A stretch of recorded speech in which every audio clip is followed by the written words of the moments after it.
एक शहर में एक परिश्रमी, ईमानदार और सदाचारी लड़का रहता था। माता पिता, भाई बहन, मित्र, रिश्तेदार सब उसे बहुत प्यार करते थे।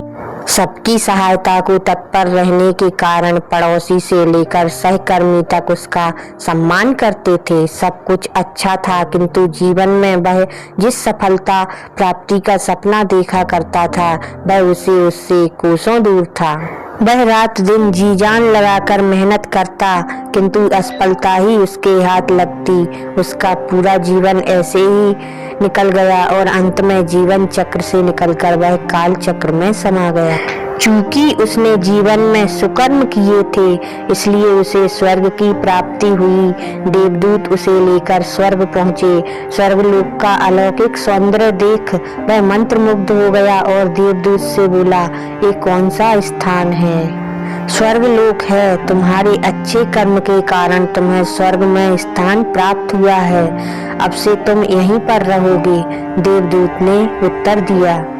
यह सुनकर लड़का खुश हो गया। देवदूत ने उसे वह घर दिखाया जहां उसके रहने की व्यवस्था की गई थी।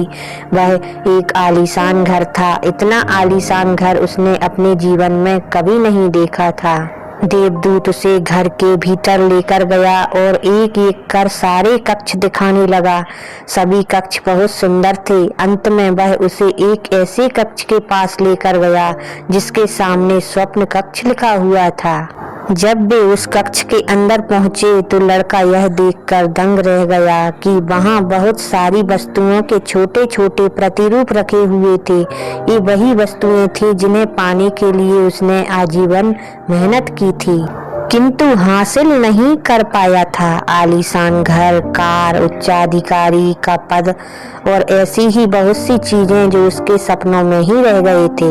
वह सोचने लगा कि इन चीजों को पाने के सपने मैंने धरती लोक में देखे थे, किंतु वहाँ तो ये मुझे मिले नहीं। अब यहाँ इनके छोटे प्रतिरूप इस तरह क्यों रखे हुए हैं? वह अपनी जिज्ञासा पर नियंत्रण नहीं रख पाया और पूछ बैठा, ये सब यहाँ इस तरह, इसके पीछे क्या कारण? देवदूत ने उसे बताया, मनुष्य अपने जीवन में बहुत से सपने देखता है और उनके पूरे हो जाने की कामना करता है, किंतु कुछ ही सपनों के प्रति वह गंभीर होता है और उन्हें पूरा करने का प्रयास करता है।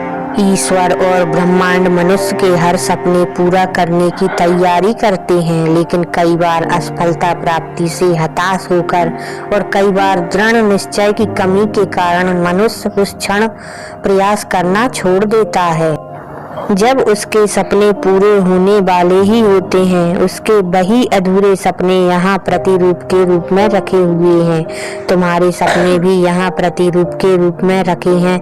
तुमने अंत समय तक हार न मानी होती तो उसे अपने जीवन में प्राप्त कर चुके होते कि चाहे कितनी भी मुश्किलें क्यों न आए, चाहे कितनी बार भी असफलता का सामना क्यों न करना पड़े, अपने सपनों को पूरा करने की दिशा में तब तक प्रयास करते रहेंगे जब तक वे पूरे नहीं हो जाते। अन्यथा समय निकल जाने के बाद यह मलाल रह जाएगा कि काश मैंने थोड़ा प्रयास और किया होता। अपने सपनों को अधूरा मत रहने दीजिए।